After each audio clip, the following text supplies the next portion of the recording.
So tonight we shift gears to juvenile delinquency, to underage sex, to drugs, violence, and skateboards on the streets of a mid-90s New York City.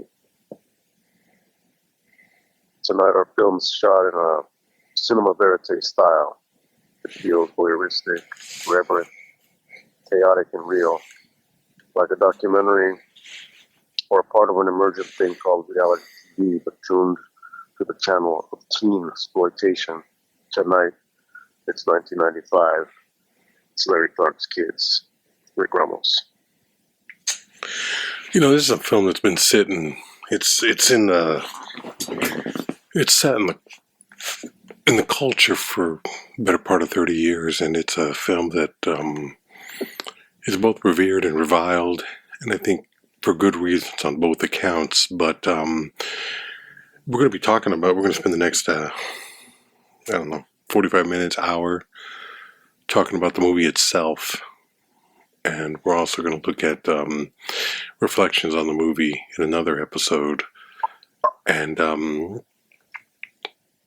two different episodes that inform each other, which is kind of a rare thing to get the chance to do. I mean, how often do you get a chance to look at the same film from the perspective of the actors and some of the people involved? In this case, the actors reflecting on what they were thinking of, especially at such an early age. I mean, obviously you have the umpteenth edition of The Godfather being released on DVD, and Pacino, De Niro, Jimmy Caan when he was alive, Duvall when he was alive, Coppola getting together to discuss what the film meant to them then versus what it is now, and the power of it in the collective film culture. This is different, though, and I think it's because, in large part, what you said, where this film is looked at as quasi-documentary in style, and I think it does appear that way, but there's a lot more to it than simply that. I think it's a deceptive film. I think it's a troubling film. I think it's an irresponsible film. It's exploitative, all while being a very good film. Really well made, but incredibly problematic if you know the history and the backstory, and you expand on what it is that you're watching on the screen. I would have to say this is it's weird to watch it. I saw the film when it came out. I don't know if I saw it in the theater. I don't know if I picked it up on video cassette. I don't remember if I saw it in the theater. I don't remember if I saw it at home. I don't know where it would have been playing out here. I don't know if I saw it in Chicago. I don't remember. But I remember the film. Watching it at 51, 30 some odd years later, it's even more troubling because it feels like something I shouldn't be watching. I don't know what else we watched when I said it. I felt dirty afterwards. Well, whatever that was does not compare. It was the Heidi Fleiss documentary. Okay, it was the Heidi. Yes, right. The Heidi Fleiss documentary was dirty. This is worse than that. This is not pornographic, but it feels pornographic in a weird way. I did not enjoy this. I did not like watching it. I hope that I never have to watch it again. But I think it's an important film. And I think it's a film of its time, commenting on the times, but it's also timeless, because I can't imagine things are a whole hell of a lot different from then to now, what they might have been in the 70s, what they might have been in the 60s. I think teenagers, for the most part, are varying shades of the same color, where there's a hopelessness, an anger, restlessness and a feeling of not fitting in, while at the same time being the music is being conducted by the times. That being the case, this was a hard watch.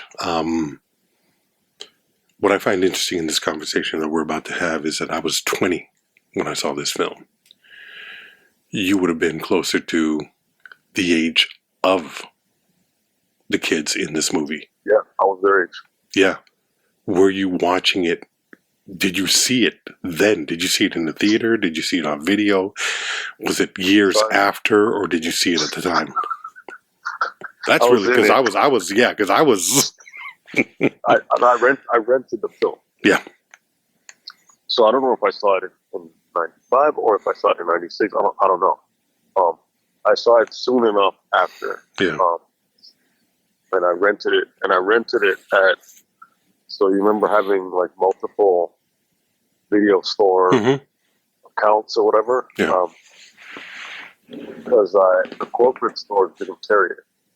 Because it was like NC-17 or whatever. And so you had to go to the mom and pop. And they're the ones that had it. And so So you went to Olympic then, probably, right? I don't know what that is. You don't remember Olympic Video? No. Oh, wow. Okay. No, I didn't have Olympic Video. No, I remember it out there. I remember when I was living in Torrance, there was a place called Olympic Video, and it was a little dingy, shitty, like if Tower Records didn't have a budget. No, but I didn't have a fucking car, so I couldn't go to Torrance to get a fucking video. It's gonna be like no, but it was. They had multiple. I know they had it in the Valley. They had it in Torrance. I figured they had it in. I had multiple locations. I went to just a fucking mom and pop, literally a mom and pop, like broom closet that was a fucking video store. Where we used to go, and we used to get, our shit, and it was one of the ones that we got, and I remember we rented it like a few times. Yeah. And so you didn't watch it by yourself? You saw it with your friends? Yeah, I saw it. And that makes it even different. That makes it, yeah. And yeah, because it was like a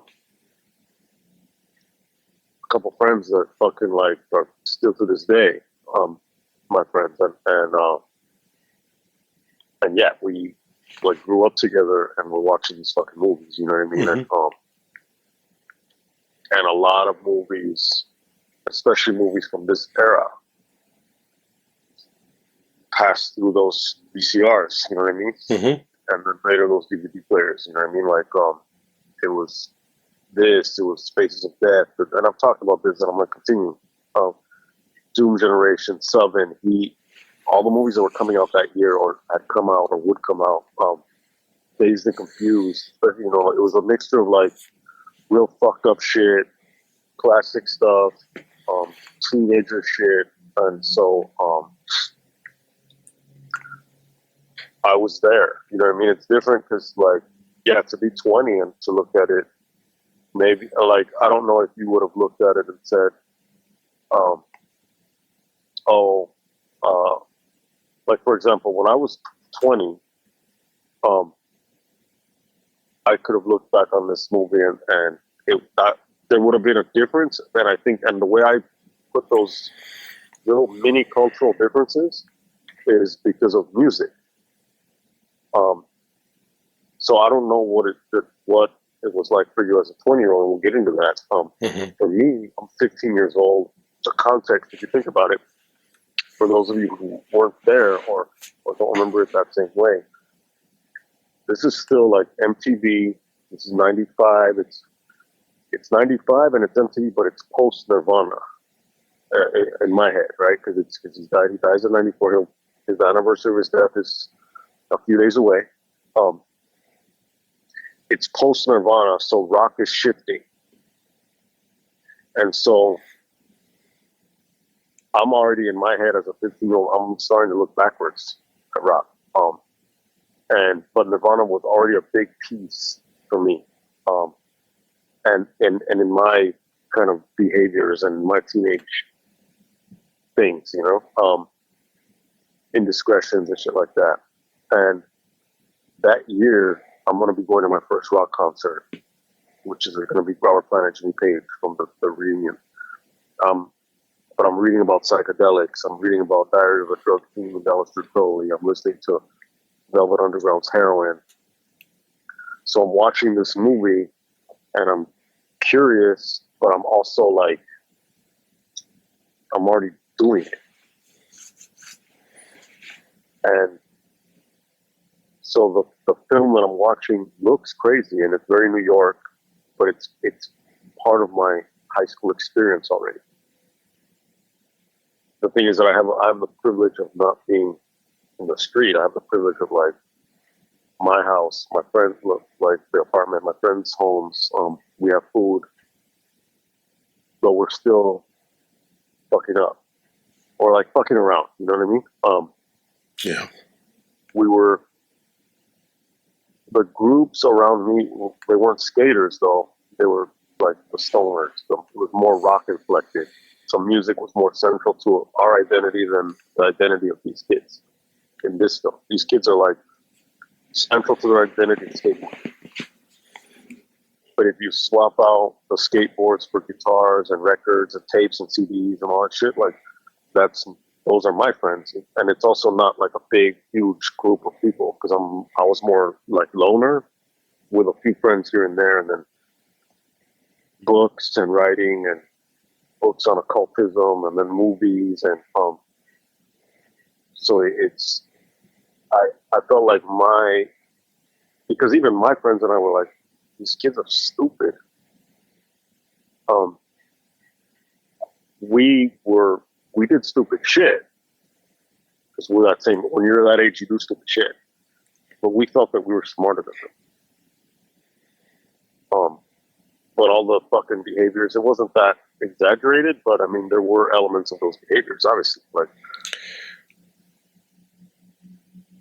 well, I think that what rings true and gives it its when they talk about the honesty of the film, I think it I remember kids who talked like that. Of course, with that kind of slang. It sounds real. It sounds honest in that sense, where it's like it is a postcard of the times. You say that they were stupid. I would go even further than that. I would say they were fucking morons. And when I watched it, I looked at them like, these guys are fucking morons. I'm so glad that this is not the world that I come from, that I didn't embrace. And it might be egotistical for those who grew up like this and got out of it or whatever, but I considered myself much more intelligent, better read, well-spoken, being able to appreciate art, literature, music. And I know that makes me sound a cunt, but it's I can only be honest about my reaction to what I'm watching, because at 15 or at 20? What's that? This is you talking about yourself at 15 or at 20? At 20. But the same could be said of this. This is me watching it, reflecting on. This is me watching it at 20, reflecting on myself at 15, 5 years earlier, looking at the actions and the people of this movie, thinking to myself, I know idiots like that, and I stayed away from them for a reason. Now, when you're a kid, you're going to do stupid shit, and you're going to be around, you're going to have a crew of guys and some women, that some of them are smarter than others. Everybody has a... What's that? No one. It's not men and women. It's fucking boys and girls. It's boys and girls. But at the same time, it's like you have your intellectuals. Even at that age, you have your intellectuals. You have your quiet kids. You have your morons. And I had my share of moron friends. but not to the degree that is depicted in this film, not to the degree that drugs played a role in their lives. Sex was, if my friends were having sex, I didn't know. I remember a couple of my friends. It's weird for me because you say that you had like a small crew, like a couple of people. I didn't even have that. Like I would hang out with a few people here and there, but then I would go off and do my own thing. I spent a lot of time alone, very much like movies. I would go to movies with friends until those friends got tired of going to the movies, and then I would run out of friends to go to the movies with, and then I just got to the point where I'm like, I'm going to the fucking movies, and I'm going by myself, and I'm going to the library to read, to find shit. Yeah. That was who I was. So I was not Telly, Casper, Harold, any of these fucking morons. And I did not have that hanging out mentality where we're just gonna, hey, let's just fucking hang out, man, and smoke weed, and that was not me. I didn't I didn't drink until freshman year of college when I was just past 18. It was near the end of my freshman year. So, and I went to college at 17. Like so, what's that? So you were like a square in high school. Yeah. Yeah. But my whole thing was I didn't want to get stuck here. Yeah. Which is crazy because I'm back here now in the same house. Throwing that, I know. I'm throwing that at you, but it sounds like I'm saying like, oh, so you were fucked in, because like, my experience was similar to yours, but also, it was like, okay, there's like, there's the books in the backpack, the fucking, the CDs and the tapes in the backpack. There's, the slide for the guitar, that metal slide. Mm-hmm. You know what I'm talking about? Yeah. There was a music store on our main street, and they sold those slides, and they had a box. The box that it came in was like this hard plastic box that was like a rectangle, so you would stand it up, and we would take that out, take the slide out, or have the slide loose, and put the joints in that box. And it was like a purple, bluish purple color, and that would be in there. And so we would go to the library too, but we would also we would enhance our reading experience. So to me it was like, I didn't really know skater people. I didn't know and I felt like they were more like jock type assholes. Like they were cooler than jocks in my head, but like they were more like that, I guess. And I watched this movie and I'm thinking back and I'm thinking like, I don't remember thinking these kids were cool,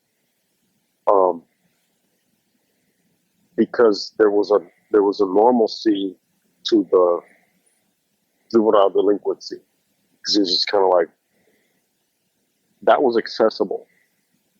And to me, coolness was something that was slightly out of reach. That coolness meant something that was a little bit beyond. It was a little bit out there. It was aspirational. And so, I mean, I was a loner, but I would smoke out with people and fucking try to, I don't know if you remember that term, scamming, like was when you fucking make out with chicks. Mm-hmm. You know what I mean? Like, oh, we're going to go to a kickback and we're going to go, like we hung out. We would hang out. And we would hang out and fucking put music, and we're all absorbing music, so we're all talking about this, that would have, oh, like, have you heard this shit? Fucking, oh shit, like blah blah. And then, you know, and you're gonna talk about chicks. Or what do you mean no? No, for you, yeah, no. That's not what you did. Fuck no. Number one, the music I was listening to, I knew these motherfuckers weren't going to embrace. I was already, that's, you know, junior year of high school, I'm listening to John Lee Hooker. I did a project on drug addiction and music, and, you know, the obvious hit is Jimi Hendrix, and I started reading Electric Ladyland, the biography. I think it was called Electric Ladyland, and they mentioned Muddy Waters and Buddy Guy, and I knew. Oh yeah, well yeah, you know, everything's gonna be all right. I knew that's part of the culture, you know. I mean, it's like these beats. It's like whether you know AC/DC or not, dun dun dun dun dun dun dun dun dun. That's gonna, as badly as I've rendered that. That's, we know what it is. You know what it is. It's like boom, this beat. It's there. It's you know what it's about. You know where it comes from, or at least it's you know. So I immediately jumped. My Jimi Hendrix fandom lasted about a week, maybe, because once I got into Muddy and Buddy Guy, and then John Lee Hooker, it was fucking over. So I had no one I could share that with, because there were a few people that I would try to, and it was like, what the fuck are you listening to? And I remember the Mexicans they were like, what the fuck is this negro shit? What the fucking mayate shit, you know? And I'd be like, I don't know how to explain it. I don't know how to explain the power of this music and what it means, and why it's resonating with me. I still cannot really articulate why it resonates with me the way it does. I just know that it does. And after a certain point, you stop asking questions. I'm going to run with that. So I didn't. Sitting around listening to music with people, maybe if I had been sitting around with the white boys listening to Zeppelin, that would have been a connection. But I went, or Hendrix, or Hendrix, yeah. But I got in the Wayback Machine and went too fucking far, you know. But yeah, you just didn't have any like. I had no contemporaries to share anything with. See, had you been around us, you would have been high as fuck. Yeah, probably sitting in the room, high as fuck. Mm-hmm. Listening, we did, because we were like, this is what the Stones listened to. Yeah, because we were learning about the Stones, and then it was like, well, who did they listen to? Well, they listened to these old motherfuckers. Mm-hmm. And so like, fuck, and it's better when you're fucking high. And yeah, so I mean, it's crazy. And so getting back to the film, mm-hmm. The film is about these fucking adolescents running around, smoking, fucking, making out, mm-hmm. And their experience in a day. It's a day in the life of these fucking kids. Yeah. It's basically, it starts off with a main character named Telly, who's this fucking scumbag, who's a child, who's acting like he knows it all, and he basically likes to, he tries to manipulate these fucking barely into their adolescent girls into sleeping with him. And Casper, he's almost like a mascot of the crowd, and they're just moving throughout the day. And you've got a fucking teenage Rosario Dawson giving a great performance. It's weird because I thought she had a much bigger role in this movie. I thought I remembered her being much bigger in this movie than in the 2 or 3 scenes that she's in. But she does give a great performance. yeah. And I'm just kind of like, and I'm like, she's older than me. She's like my age, but like by a few months. Mm-hmm. If I looked it up. And Chloe Sevigny, and it's interesting. You have these contrasting scenes of like the male kids are hanging out, talking. It's bravado. They're talking about chicks. They're talking about all that, sex, and then it's the girls. And even though they're both immature, Harmony Korine, the writer, and Larry Clark, the pervert director. Save that bullet for later. Just fucking I've got calm plenty of down. those bullets. I got a whole fucking full. I got an arsenal. I know you got a fucking magazine, and there's yes, scumbag. So, We're on the same page. We're reading the same book. Scumbag. Both of them scumbags, but yes. Yes, but I mean, both scumbags to different levels. One is like the assaulted scumbag, and one is the. Anyway, so one's the Renfield, definitely. For sure. And so that's right, and they managed to capture. Like, I still think that the female conversation is a little bit more. It's more mature, because they're, and even in a sense, like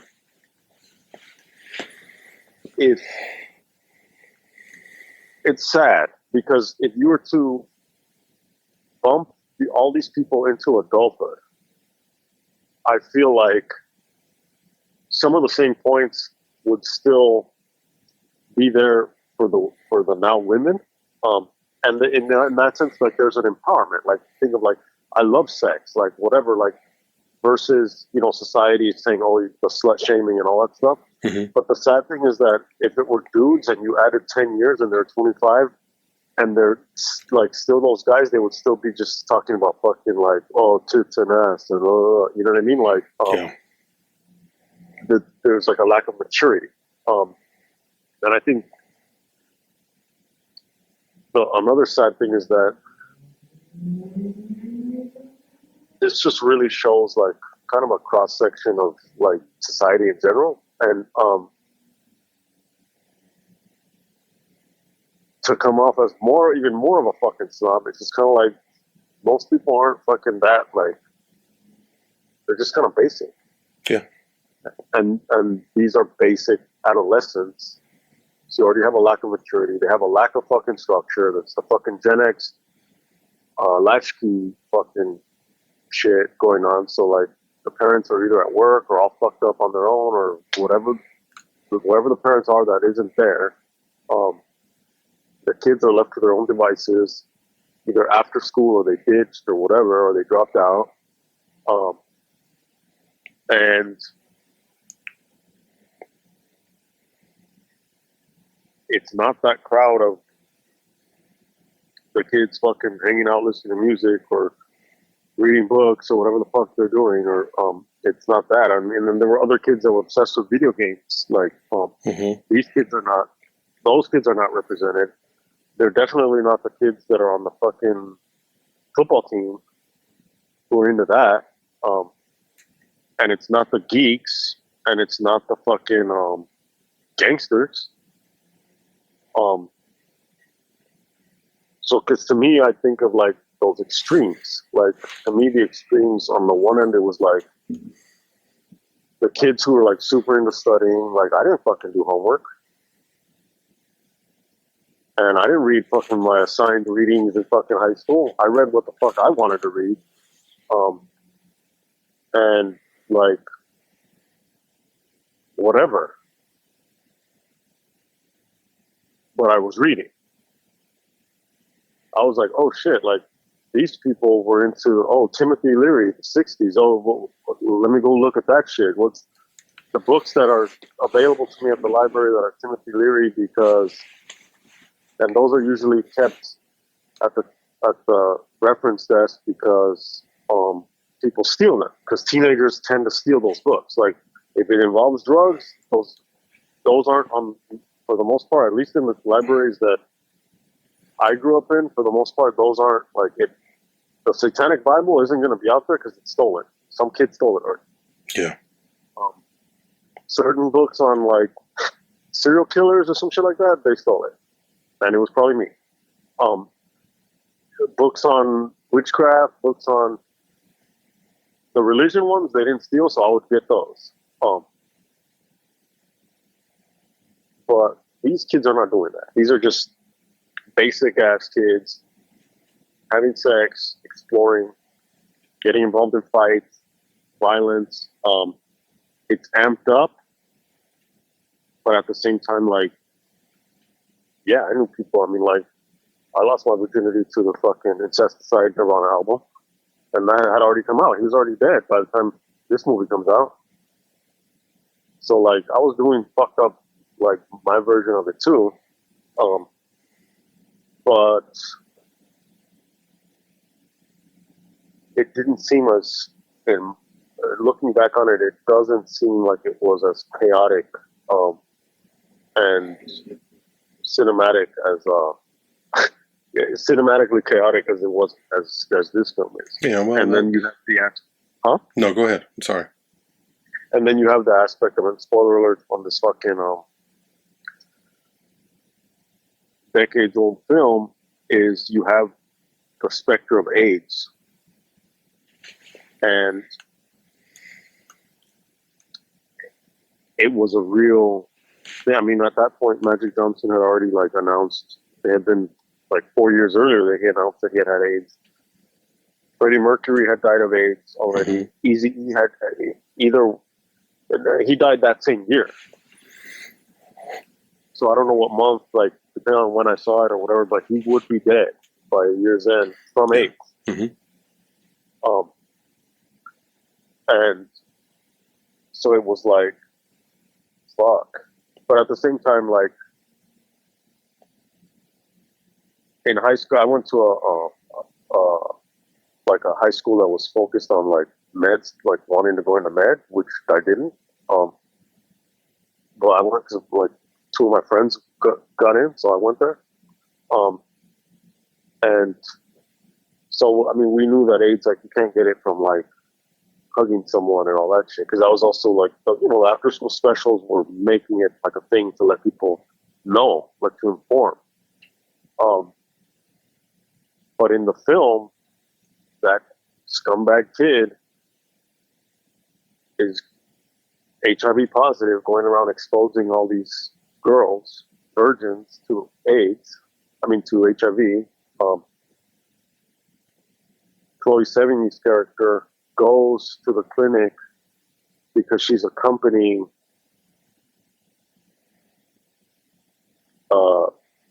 Rosario Dawson's character.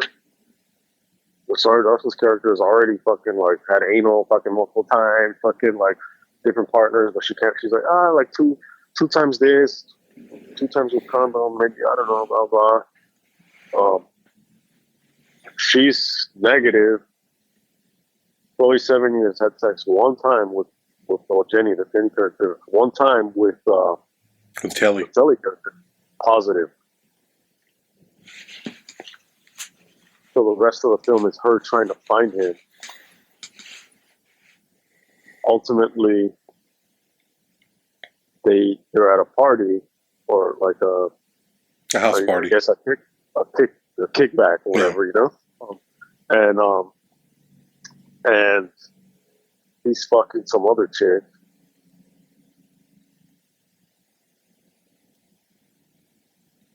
And then she passes out because she's been given like was it ecstasy or something? Yeah. Yeah. And then Casper ends up raping her while she's passed out. Which means that like now he's potentially positive.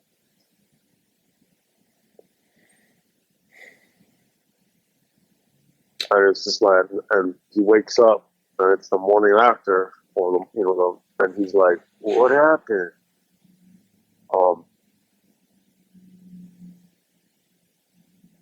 And I remember watching it and just feeling like it did have that energy though of like teenagerhood. And it's like I remember feeling like I wanted something to happen.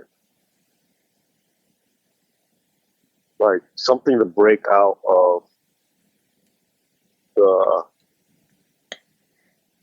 In a few years, it would be described as the Matrix or whatever. Something to break the normalcy. Something to like break what we were being told. Yeah. And the thing is, like, we had my friends and I had the benefit of. We could borrow language. I could borrow language from the history of rock and roll, so I could watch fucking old fucking recovering drug addict rock stars talk about the '60s and like wanting to break out of those patterns, and I could use that language because I understood what they were trying to do, and I was like, oh, I get it. Like everyone wants to do that, except for the people who don't. You know what I mean? The people who don't get it. They want to maintain like these structures that they're in. They want to stay square. And this was like, to me, like just the energy of wanting to break out and to just like fuck around. And in that sense, yeah, it feels really real. And it doesn't feel like you watch the fucking iconic scene from Fast Times at Ridgemont High, and it's like, it's so quaint to think of like Phoebe Cates and the pool. And it's like, no, this is Phoebe Cates' character fucking passed out with her legs fucking in the air, getting fucking raped by a young drunk moron. Yeah, but rewatch Fast Times because not to the same extent that Chloe Sevigny's character experiences, but Jennifer Jason Leigh's character is with an older guy who takes advantage of her. She gets fucked in a I don't know if you remember the movie. She gets fucked in a little league baseball park where the batting team sits. She gets fucked on a bench. Yeah, but then she gets. Then it's not this. But it's not as. That movie is darker, is what I'm saying, than just the good time reputation that Fast Times has. There's a darkness there, yes, because also she gets pregnant. She gets an abortion. She has sex with another guy before that. Tries to convince him that it's his. Right. I'm not trying to fucking whitewash Fast Times. What I'm saying is, like, when you think about, if you think about what most people remember from that film, and when people talk about it, if you take some VH1 fucking retrospective of the '80s or whatever they used to have, and get all these like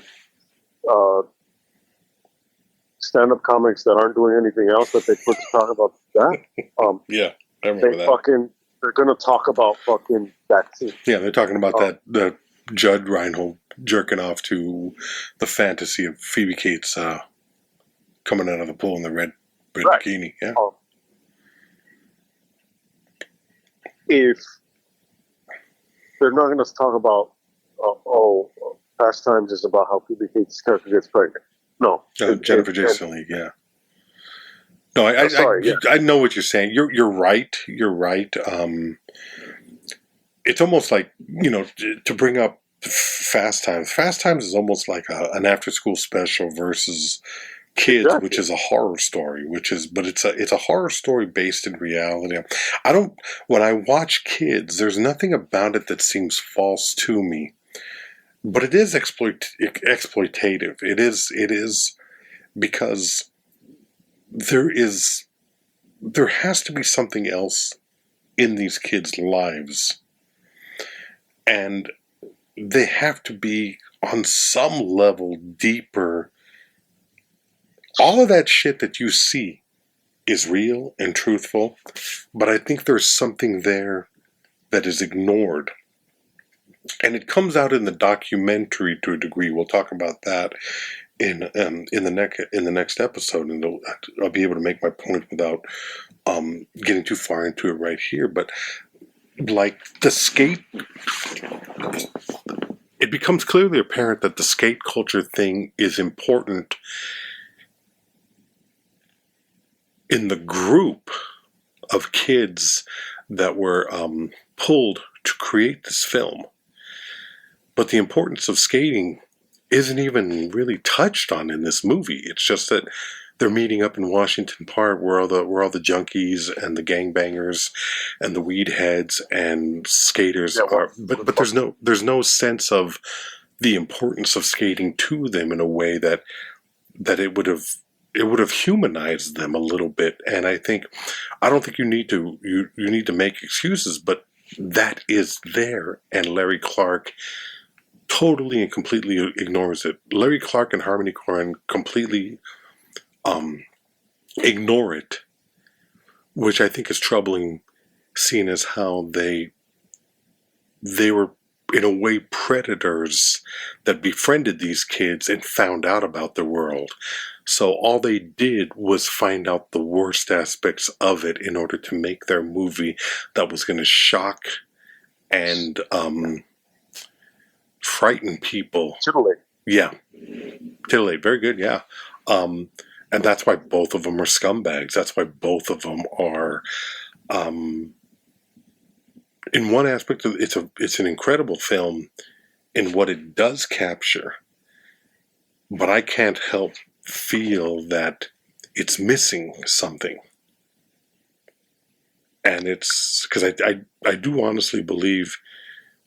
if you just want to make them out to be fucking morons who are about getting high and being stupid, well, yeah, he accomplished it. Because that's what they are. I mean, yes, and I think it's a balancing act, because if I think about the different subcultures that were around, and I mean, and they were like subcultures of subcultures, because most of my different friends like different types of rock music. Mm-hmm. And like some of us knew, like, what I'm getting at is like, there's an obsessiveness to teenagers. Yeah. Where you get into something and you fucking immerse yourself into that thing. And some of them were Dungeons and Dragons. Some of them were video games. Some of the people were taggers, and they had fucking, like, you would think like, this guy is a fucking moron, but he's got like notebooks of all of these different fonts and all these different all these different like scripts and all this different artwork, and that's all they're fucking doing. And like, there's something definitely, even back, I was like, that's fucking cool. Like, there's something admirable to the devotion to whatever they're into, right? I mean, certain ones more than others. That the notebook's full of fucking like crazy writing versus like some asshole playing like video games for fucking like 18 hours. Like, even to me then it was like, well, there's a difference there to me. Or like people in the music or like listening or also playing it, or and you could sit around with someone and fucking talk about the merits of fucking like one song versus this other. This band's better, or whatever fucking bullshit you're doing. And then you have like, again, the athletes and shit like that. But you do have people who they didn't have movies. They didn't fucking haunt the movie theater like you. Yeah. And if someone doesn't have any of that other shit to get obsessed over, but they still have all this fucking pent up energy and they still have all this other shit, like, then they are going to be obsessed over the fucking getting high and staying like that. Because at that point, it's just kind of like, well, I remember going through puberty and then it was just like, well, I'm hungry. I'm fucking always hungry. I'm fucking bored. I want more. I want fucking more music. I want more of this. I want to feel good. I'm fucking horny. I'm fucking like pissed off. I want to fucking break something. I want to like I want to go outside. I want to fucking like I want to be alone. I fucking you know what I mean? Like whatever. And all this shit is happening inside you, and someone's like, "Well, man, you don't fucking talk to me. Don't fucking tell me what to do. Don't fucking like." I mean, I think to a certain extent, we're always in a version of that at different. Now it's like my fucking back hurts. Leave me the fuck alone. Like, Yeah. Don't fucking talk to me. Don't tell me what to do. I'm not 14. I'm 41. I'm not 41, but you know what I mean? Like, Yeah. I'm 41. Don't fucking tell me what to do. It's like, in that sense, I think it's like getting a sample of the world at that time and of that age. But it's, that's all it is. It's not really an examination of any of that shit. It's just it's literally a snapshot. Larry Clark was a photographer, and it is definitely a fucking Polaroid snapshot. And there's a film, I never saw it, but it came out, I don't know how many years ago. I think was it called mid-90s or something like that? Are you familiar with that movie? Oh, fuck. Yeah. You know what I'm talking about? Yeah. I never saw it, but it looked like it was coming at this kind of shit from a nostalgic perspective. Yeah. And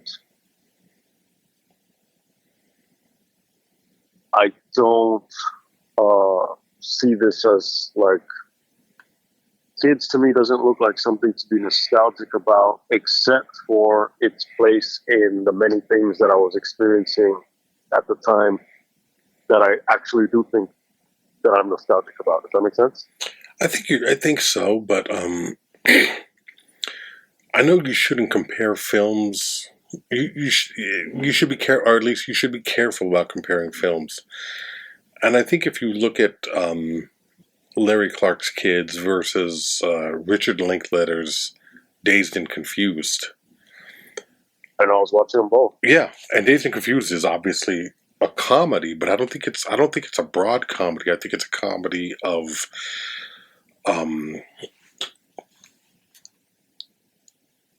I think it's funny in the way life is funny. I don't think the jokes are telegraphed or they're forced. I think it's an equally honest film about the aimlessness of youth and the need to get drunk, get high, to make sense of it. And some of those kids, I think, are losers as well. But never in the... But while I watched Dazed and Confused, I never thought that... Watching Dazed and Confused, I figured, these guys are fucking idiots, but they're going to figure it out. There's a hopelessness to kids where I think they're going to be idiots for the rest of their lives. They're short lives. Yeah, you know, they're morons. Or they're either going to die from overdoses, or they're gonna each gain 100 pounds and you know, work some shit job that they hate, focusing on sports for the rest of their life, or whatever the fuck it is that gets them through. They're going to be alcoholics, and I think it's a much bleaker film, but I think it's partly because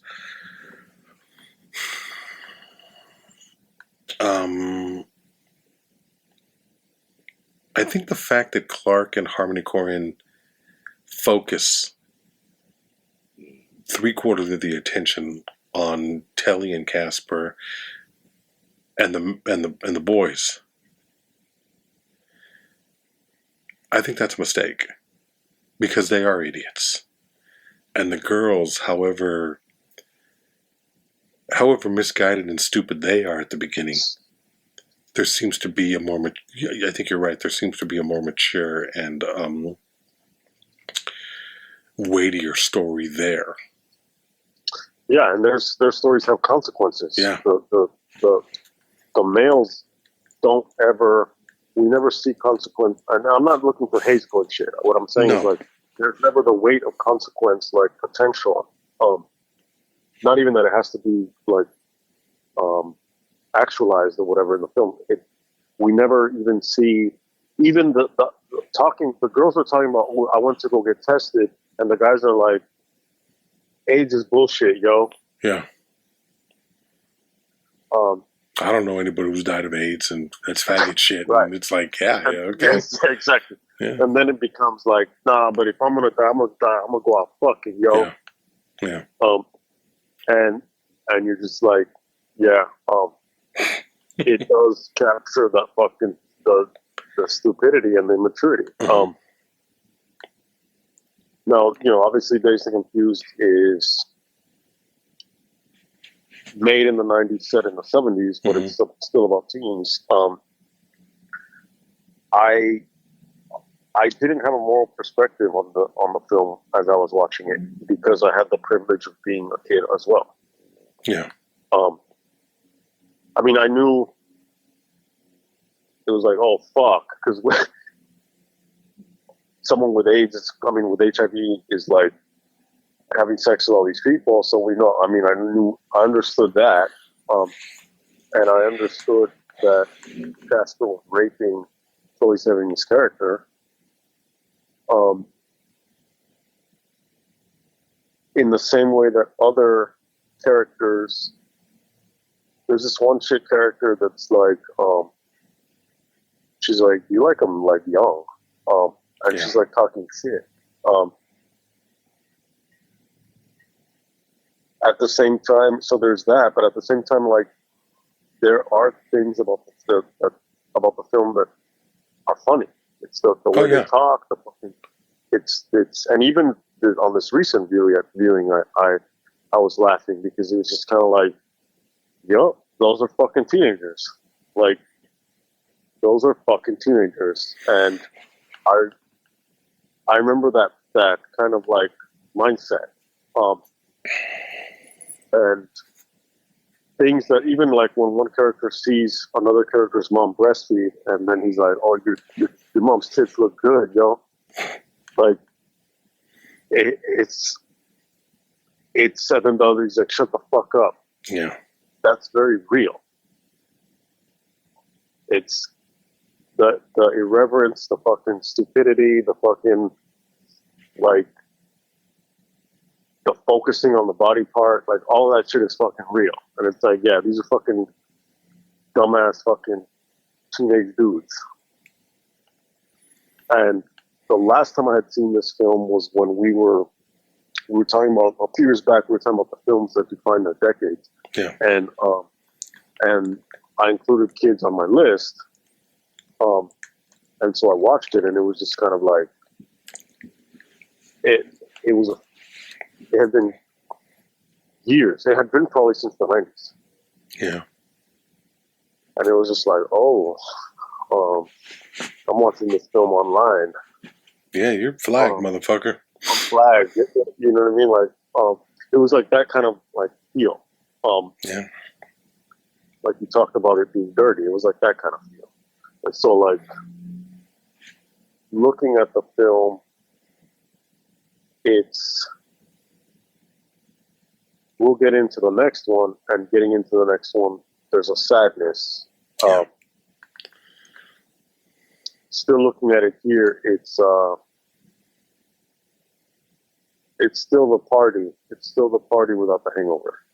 Well, in a weird way, I think this movie has no, what do they call it? When you're acting and it informs your backstory or your, what do they call it? Fuck, it's so out of it now. When you're acting informs your backstory? Yeah, whatever has happened to you informs this aspect Like your of you. son's memory? In a way, but it's more like your life. I don't get a sense that these kids are about anything. That they're just. There's a part of me that I'm filling in the backstory because I'm like, these kids are fucked up because nobody's there for them and they don't have parents that care about them, and there's probably some fucking sexual abuse there, maybe some physical abuse like beatings. But there's nothing to indicate that. And I don't think Larry Clark is as explicit. I don't think Larry Clark or Harmony Korine are good enough writers or a director to even allude to something like that. It's almost like these kids are wild, and I'm just throwing a light on it. With something like this, it's like there's something behind it, and when you watch the documentary, you get a sense of the documentary makes me see greater faults in the film. I think the film is a good film. I think it's a well done film, and I think it's good at capturing that world for what it is, and it tells the truth to a degree and to a certain aspect of what their lives are. But it doesn't go far enough in explaining certain things, and I think to a degree it's sensationalistic and exploitative, where it could do more to understand them.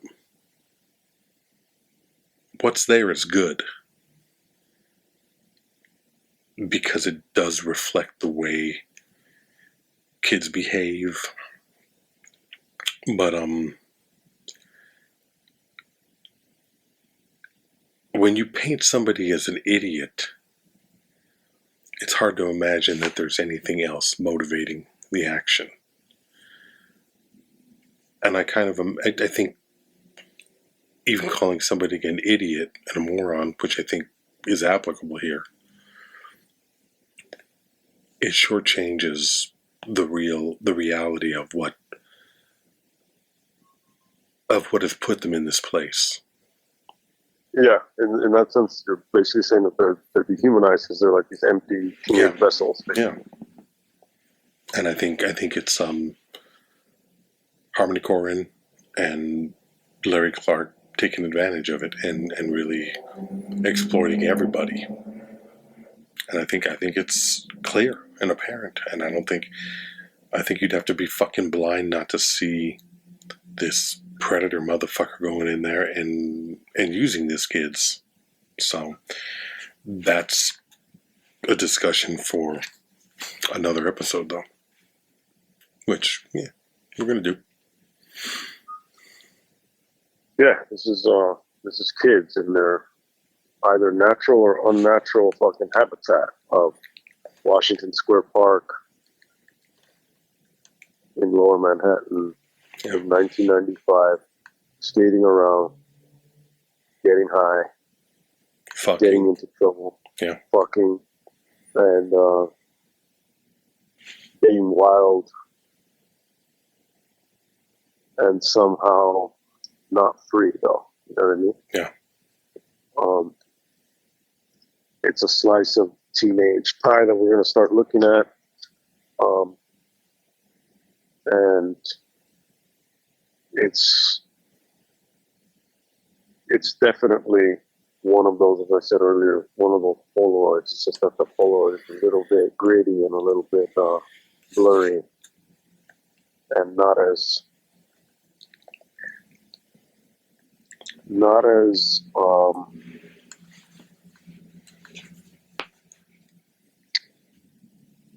authentic, but not as, it's a little bit more staged than we think, and more real than we would want to think. It's fair enough. Because the drugs are real. The underage aspect is real. The lack of supervision while filming is real. We'll get into that next time. We seem to have grown up. Not all of these people did. They didn't live to tell the tale. Yeah. But we can always look back and either have nostalgia for it, wring our hands over it, or just look at it as that was then, this is now. Whatever it is, it's kids. 1995, it's out there. It was out there. And it definitely was one of those films and one of those voices of that decade. buymeacoffee.com/watchRickRamos. buymeacoffee.com/watchRickRamos. This episode goes to Stephen Palmer. Thanks for listening. Thanks for being a part of our shit. Till next time.